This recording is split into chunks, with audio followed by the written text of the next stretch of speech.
The Buffalo Bills take on the Miami Dolphins on Thursday Night Football, and boy, it sure looks like the Dolphins are dead in the water. That and more on today's edition of Locked On NFL. The new Locked On NFL. The madman Tyler Rowland is your double shot of NFL espresso with the Locked On local experts on every major story. Get ready, Rowland is revving up. The new Locked On NFL starts now. Locked On Podcast Network. Your team every day.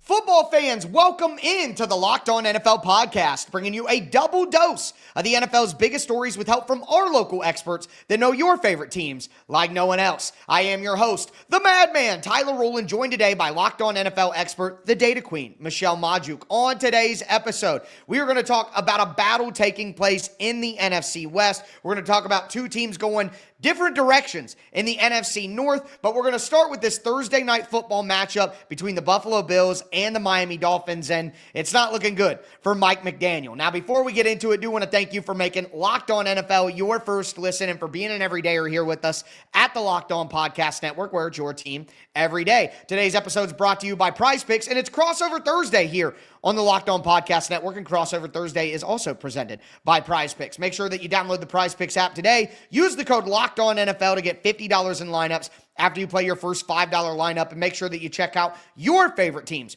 crossover episode. But Michelle, we got this matchup between the Dolphins and the Bills. It's in Buffalo. Not good for the Dolphins as they're staring down the barrel of 0-3, and all puns aside, the Dolphins do look like they are dead in the water, and Mike McDaniel specifically doesn't look like he's going to make it through the season. No, and I thought, if the Dolphins did have this kind of start, then Mike McDaniel was going to be gone. It's looking like, how is he not the first head coach fired, right?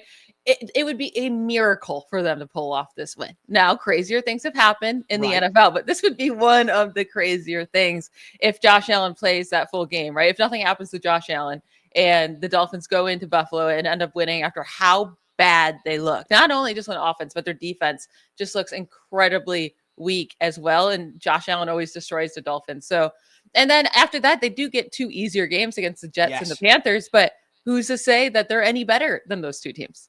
100%. I don't think right now that the Miami Dolphins are a shoo-in to beat the New York Jets or anything like that. Now, the Panthers, I feel a little more confident with their injuries up front, but you're right. Miami's in a tough spot, and when you're already having players-only meetings after 1 week of the season, and then you're going in and you're losing in week 2 in dramatic fashion, it's obvious that the locker room is not behind Mike McDaniel, or they wouldn't be having players-only meetings after 1 week. Now, I will say, if the Dolphins do find a way to beat the Bills, it's going to be because Tua got his game back together, and he might be getting on track with a better week 2 than he had week 1, at least according to my guy Kyle Krabs from Locked On Dolphins. To the game, I said Tua Tagovailoa is a better quarterback than what he showed in week 1 against the Colts. You can say whatever you want about the ceilings and the floors and the finances and the durability and the arm strength. You could all that. You could say whatever you want. He's a better quarterback than what he showed in week 1. And he played to that in week 2. Thought he played a sturdy game with the exception of 2 things. Now, you got to check out Locked On Dolphins to learn what those 2 things are. But let me just say this. If Tua does play better, gets the ball in his playmaker's hands, listen, the Dolphins may be bad, but Tyreek Hill is still an explosive weapon. Finally had a 30-yard catch for the first time in a year last week. Jalen Waddle is a way better player than he's looked early on. Achane can still make plays. He's the best running back catching the ball out of the backfield so far this year. The Dolphins do have some weapons, and the Bills are going to be missing some people on defense, like Matt Milano, like Ed Oliver as well. So I guess there's a chance, but I don't have very high hopes. No, and one thing that he was missing here, saying that Tua looked much better in week 2 than week 1, is that week 2 was a home game. Week 1 was away. Tua always struggles on the road in his career. It's been his whole career, but even just since the start of last year, he has 7 passing touchdowns to 6 interceptions in 5 away games played. He averages just 6.7 yards per attempt on the road, just 222 passing yards per game. His interception rate is incredibly high, and he has a 1-4 record. So yeah, he played better at home because he always does. I knew the Dolphins offense would look better in week 2 than it looked in week 1. And we'll know from the schedule will the Dolphins offense look okay, or will they look terrible? And at Buffalo, they're going to look bad because it's a road game. And then when they're at home against the Jets, it'll probably look pretty good. Yeah, it's probably that simple, and that's been It the is. problem for Miami for so long, is they just simply can't go on the road, and especially when it gets colder and tougher environments and things like that, it just feels like they have no shot. Now, on the other side, Buffalo looks as good as they have looked in a while. I know it was a tough game against the Ravens. They give up 40 points, but they come back and absolutely drub the New York Jets, and a New York Jets offense that people were very high on after week one. It's one of those is week one a liar situations, but I'm looking at Buffalo, and you're right. If Josh Allen's in the game, it looks like he's fine after getting his nose hit. He's going to wear a visor, which, 10 plus points for aura when you're wearing a visor, no matter what. But I have so much faith in Josh Allen that I just have no faith whatsoever that the Dolphins can do this. No, and Josh Allen always destroys the Dolphins. He's undefeated against, he's 8-1 against Tua. But Tua is 0-5 in Buffalo, right? So never won in Buffalo. And it's more about this Dolphins defense too this year, right? So it's like he's always killed them no matter what their defense has been. But this year, the Dolphins have allowed a scoring possession on 12 of 16 opposing drives. They allowed a scoring drive on each of their first 10 defensive possessions this year. That was the longest streak to start a season since at least 1993. That's as far back as I can go. Absolutely terrible this defense is. So I just don't even know how they would go about stopping Josh Allen. And it's not like one weapon you have to stop, right? He spreads it across the entire offense. So it's not like, okay, if we stop this guy, we're good. You have to stop everybody.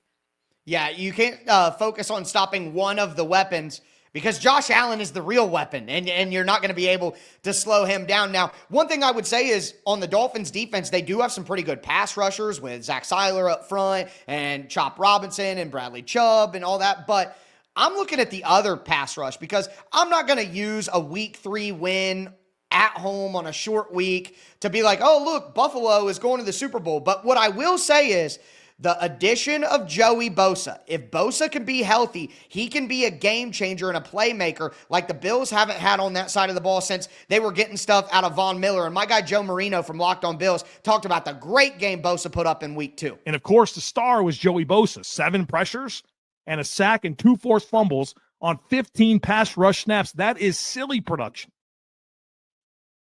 It's all working together for Joey Bosa right now. You watch the tape, this guy is on his game. On his game for sure. Now, they need him to stay healthy, but when that was, a move that the Bills made, you're looking at that like, if he can stay healthy, that could pay off in a major, major way, and we're seeing how that would work already. Yeah, almost you're like, okay, you guys don't really need them in the regular season. Maybe keep them in a bubble for the playoffs, because their defense is the reason they keep losing playoff games, right? They just fall apart and they allow so many points. So yeah, Joey Bosa needs to stay healthy. He's definitely a big part of this defense. And if he can keep going, that's great. But again, I wouldn't overutilize him if you don't have to, especially in games like this. Don't make him go out there too much. Limit his snaps and keep him healthy. I think that would be the smart way for the Bills to go.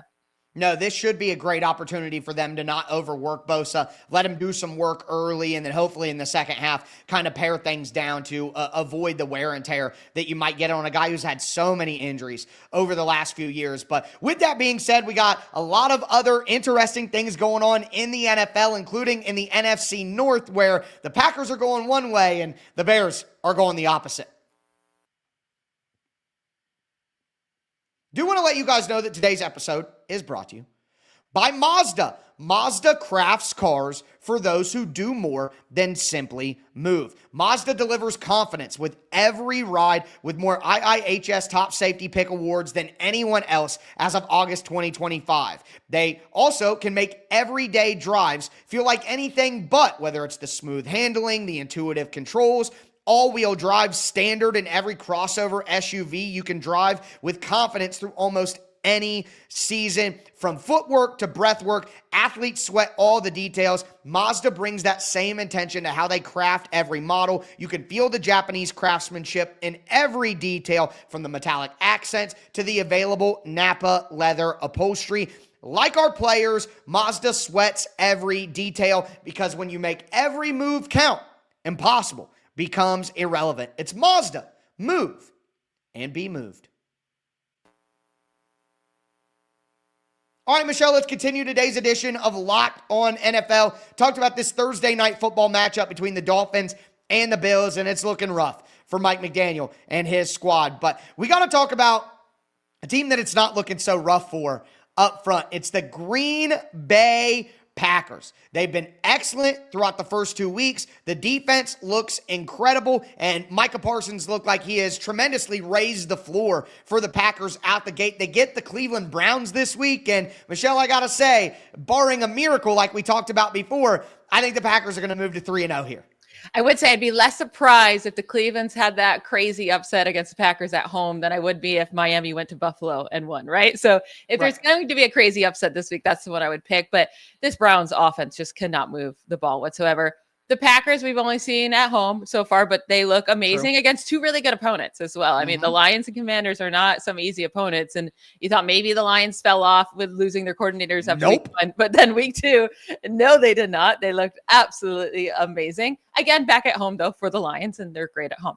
But now they have to go on the road, and like Cleveland's a tough environment, so we'll see what they look like. But that Packers defense, man, I mean, they are so good. They're swarming the ball. They're not letting people do absolutely anything. And the Packers have yet to trail in a game this season, right? And I don't think that's really going to happen against the Browns. After that, they get the Cowboys, who, I mean, they just struggled to beat the Giants, right? Their defense is looking brutal.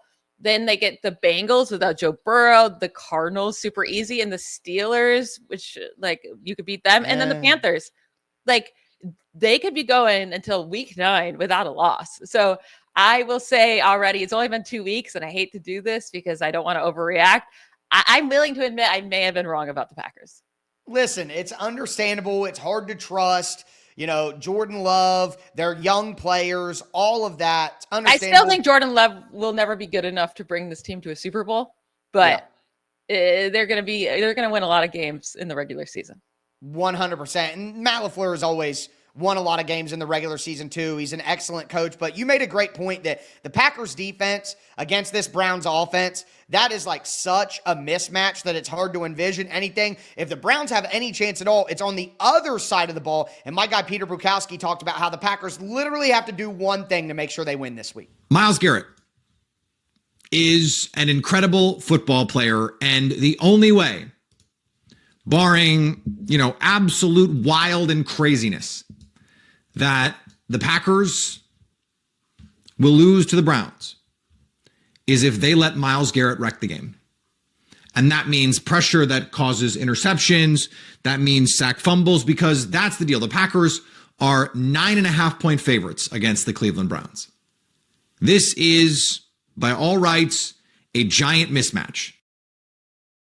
100%. Giant mismatch, like he said, but Myles Garrett is a game wrecker. And even with the Browns being so terrible on offense and not giving him pure pass rush situations, he still looks absolutely dominant out there. So that is the one player on the Cleveland Browns that does scare you amongst a bunch of players that really don't give you any fear whatsoever. So if the Packers can block Myles Garrett, they'll probably win by double digits at minimum. Yeah, and the thing is, for the Browns to win this game, they're going to, like he said, they're going to have the turnovers, probably also get it into the end zone by the defense, right? Because even if they get a turnover and give the offense the ball at the 20, who's to say that the Browns are actually going to get in? Like, I wouldn't. Joe Flacco does not look good. He's not bringing back that spark he had with them in 2023 at the end of the season. And it's not like I don't know why they wouldn't go to their other options. Joe Flacco's not your future. You drafted 2 guys, just see if they can play at all. It makes no sense. You're not winning anyways.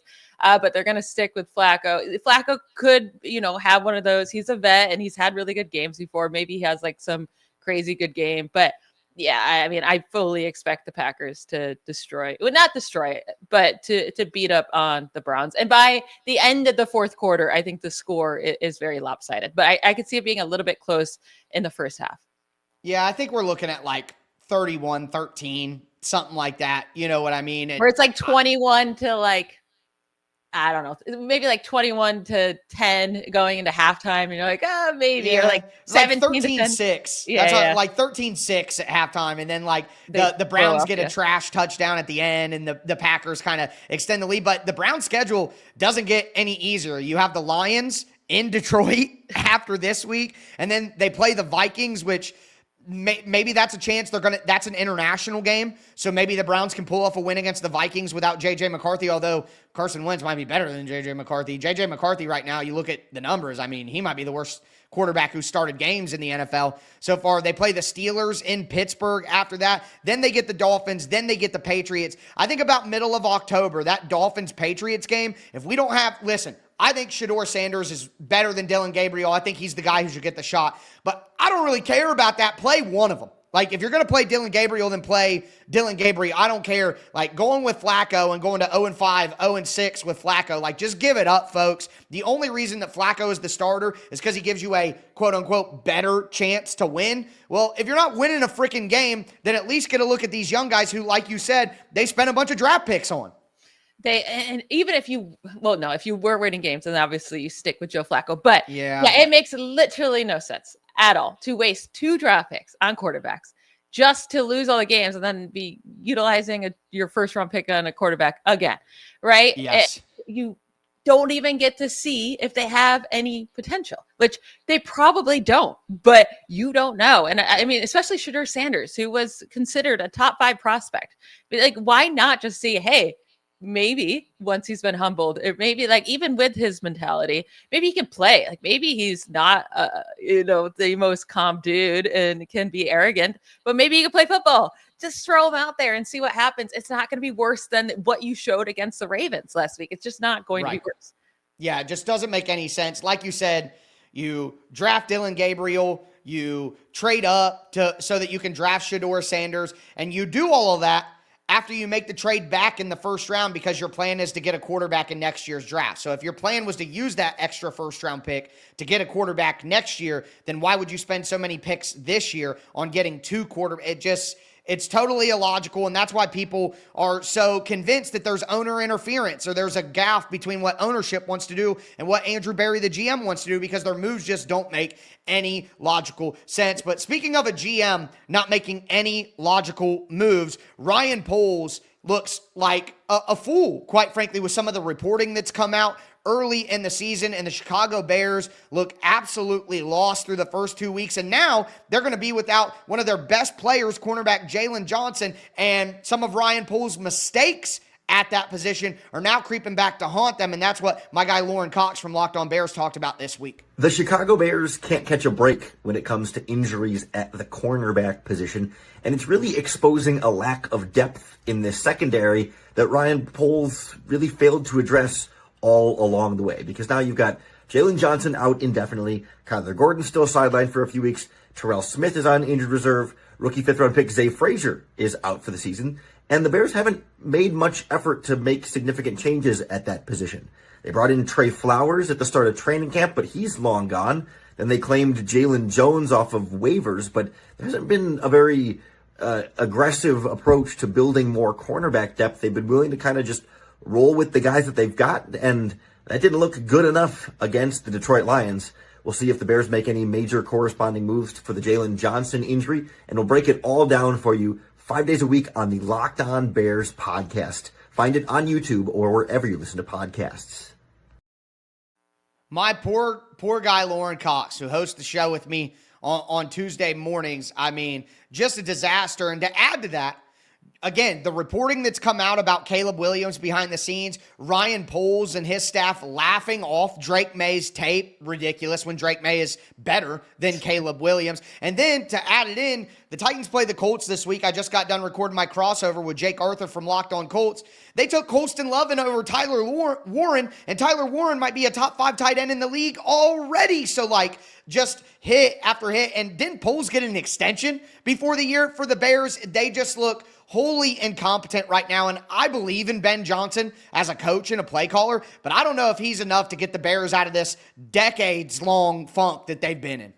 No, the Bears just have a curse over them, man. It's like the Browns and the Bears just have a curse, and they can never find their quarterback. And Caleb Williams with Ben Johnson right now, he's looking like the same as last year. Guy. what it has changed is their first drive, right? The first drive looks so smooth. Both of their first drives, they go down. Ben Johnson has it scripted and it's perfect, right? They go down. Caleb Williams has a touchdown on both of the first drives. On the first drive, Caleb Williams has 130 passer rating with 2 touchdowns, 0 interceptions, 8.8 yards per attempt, 92 completion percentage. On all other drives this season, 54 completion percentage, 5.9 pass yards per attempt, 2 total touchdowns. Again, he has 2 touchdowns on the first drive. Yikes. 1 interception, and then 76 passer rating. So first drive scripted, amazing. Caleb Williams cannot do it after that. Like, it's just, I don't know. Like, you see the skill set and you're like, he has it, but it's like he runs away every second though, right? He never just stands in the pocket. He's always running. And I get it. He's scared of his offensive line and they were so bad last year, but I don't know how you fix this. It does make you wonder. Yeah. With the reports, and listen, I think this is kind of crass to report this, but the reality is we've seen multiple journalists out there talking about a potential learning disability for Caleb Williams and all that. And some of the things that we're talking about, him not being able to kind of manage things as the game goes on, him struggling to understand the offense, where he's supposed to go, and just relying on that natural talent, it does potentially show that maybe there is just a lack of understanding and him struggling to understand the concept of what the offense is trying to do. Again, I think that's crass reporting to put something like that out there, but it's been put out there by multiple people behind the scenes now. So you do have to wonder at some point whether mentally Caleb Williams is able to get things back on track. But with that being said, we got to go over to the NFC West, where we have 3 teams at 2-0, but not all 2-0 teams are the same. Do want to let you guys know that today's episode is brought to you by 5 Hour Energy. Caffeine just got a flavor upgrade. 5 Hour Energy shots deliver tasty caffeine in 17 bold flavors. Each 2-ounce shot packs the caffeine of a premium 12-ounce cup of coffee, plus B vitamins and nutrients with 0 sugar and 0 crashes. What I love most is how portable they are. Big taste, tiny shot. You can take it anywhere and get that boost you need. For me, early in the week, I'm staying up late to cover the primetime games. I'm waking up early to dive into the film and all that. And sometimes I need a little bit of a pick-me-up. And I'm not a big fan of coffee and different things like that. So the 5 Hour Energy shot, absolutely perfect. And the variety of flavors just makes it absolutely fantastic to use. Enough with boring, flavorless caffeine. It's time to give your caffeine a flavor upgrade with 5 Hour Energy shots. Get the favorites you love, or be bold and try something new in store and online at www.5hourenergy.com or on Amazon today. Today's episode is also brought to you by Prize Picks, the daily fantasy app where making the right call can actually pay off. You and I make decisions every day, but on Prize Picks, being right means cashing in. With football back, Prize Picks is the simplest and fastest way to get in on the action. All you got to do is pick more or less on 2 to 6 player projections, and you can turn your takes into real prizes, all in less than 60 seconds. Look, you guys love getting on here and telling me how wrong I am. Well, if you're so right, you're going to be able to win big on Prize Picks, and they're always giving you max discounts. Like this week, you can do more on Patrick Mahomes, half a passing yard. Literally half a passing yard for Patrick Mahomes. If you take more, you're going to get an easy win to start your lineup. So download the Prize Picks app today. Use the code LOCKEDONNFL to get $50 in lineups after you play your first $5 lineup. That's code LOCKEDONNFL for $50 in lineups after you play your first $5 lineup. It's Prize Picks. It's good to be right. All right, Michelle, let's cap off today's edition of Locked On NFL. We talked about the Thursday night game. We talked about the NFC North. Now I want to move over to the West Coast and go to the NFC West, where we have 3 teams that are 2-0. You have the Rams, you have the Cardinals, you have the 49ers. And Michelle, I got to be honest.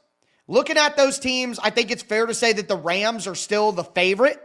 But if you had to pick between the 49ers and the Cardinals as a team that could actually challenge the Los Angeles Rams, which team do you believe in more?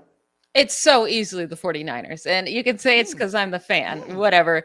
But I mean, right now they're all 2-0, right? All three of those teams. Yeah. And the 49ers are dealing with a ton of injuries, but it's not any injuries that they're not going to get the guys back, right? Like Purdy will be back in a couple weeks. They got the win last week, even without him. They kept it a little close against the Saints, but so did the Cardinals. They kept it close against the Saints, and they were healthy. They had their starting quarterback and all their weapons, right? Well, the 49ers did not even have Kittle or Purdy or, a bunch of other pieces out there too. So I think once they get healthy, they'll be fine, right? And they have a super, super easy schedule. I mean, by the end of the year, let me pull this up real quick.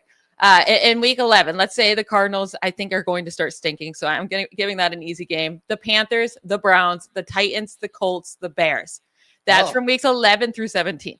So yeah, their schedule is, and even now, I mean, their whole schedule, there's no game on it that you're like, oh, that's terrifying. It's the Cardinals, Jags, Rams, Buccaneers, Falcons, Texans, Giants, Rams, Cardinals, Panthers, Browns, Titans, Colts, Bears, Seahawks. Yeah, that's an easy schedule right there for sure. But let me I know I'm talking a lot here. I'm sorry, but that's all right. The Cardinals, right? They've played the Saints and they played the Panthers, and they have averaged 284 total yards per game. That's 24th in the NFL through the first 2 weeks. But those two teams, the Saints and the Panthers, were the two of the three worst defenses last year in total yards allowed, right? They were just giving up yards left, right, and center. So if they're barely getting it done against these defenses, what are they going to do once they start playing good teams? Marvin Harrison Jr. and Kyler Murray still are not getting that connection down. He had a fine week 1 game with one big catch, but and a couple other catches besides that. But week 2, it went back down to what they were last year. The offense is so uninspiring. The defense is pretty solid overall. They're okay, but they won their first 2 games despite having under 300 total yards in each of those. They're the only team since 2020 to start 2-0 with 2 games under 300 total yards in offense, besides the 2024 Steelers, which they stunk to. I know they made the playoffs, but I think the 49ers are just the much better team.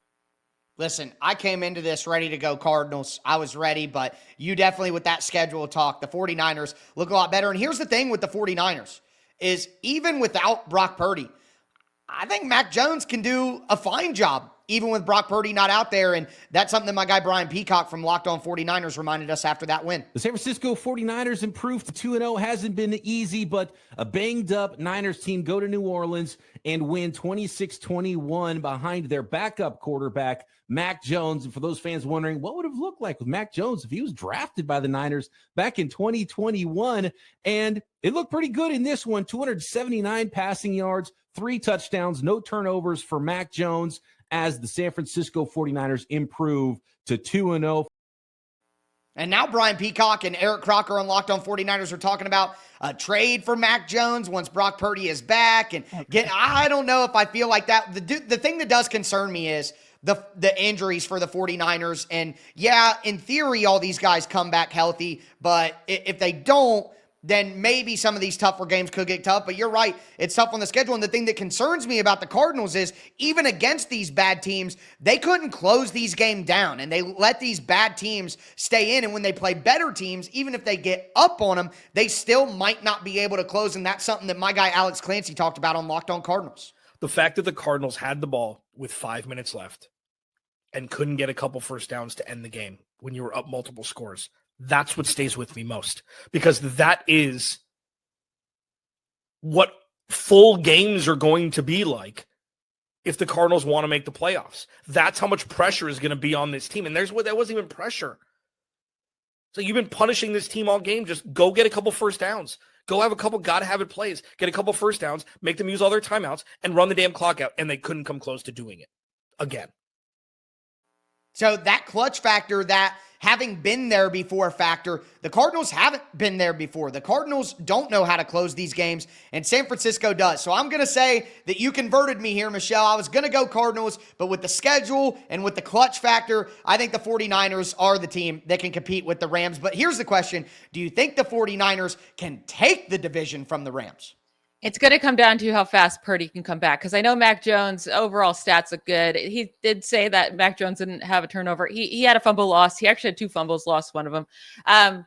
also, like, his air yards were so low. It was 6.5 air yards per attempt. Like, I don't think Mac Jones is going to be good. I think he can handle this another game or two, right? But I do think Purdy needs to be back for that Rams game coming up here. And then once I get Kittle back, like, hopefully Kittle can come back as soon as his IR stint is done. Once they get healthy, I do think that they can do it. I don't think the Rams look special this year. Do you? I mean, they let the Titans stay in that game pretty long. They barely beat the Texans. So it's not like they've been destroying teams. Their defense looks solid enough, I guess. But I mean, in that Titans game, I was shocked with how long they stayed in it. Yeah, let's be honest, though. The only reason the Titans were even close in that game is because Cam Ward is freaking awesome and the rest of the team sucks. Like, that's basically what happened there. But you're right. I don't think the Rams have been gangbusters, even if their defensive front looks great. It's all about setting up third and manageable situations for the Rams right now. But, I think that's going to be a good battle going down the line. And you're right. Those individual matchups between the Rams and the 49ers might be what ultimately decides the division, with me thinking the Rams are a little bit better of a team, but with the 49ers having a decidedly easier schedule. But it will be interesting to watch the NFC West going forward. That's going to do it for today's edition of Locked On NFL. I am your host, the Madman, Tyler Rowland, for my co-host, the Data Queen, Michelle Majuk, as we tell you every single episode. Thanks for tuning in. Stay safe out there. Bye, y'all.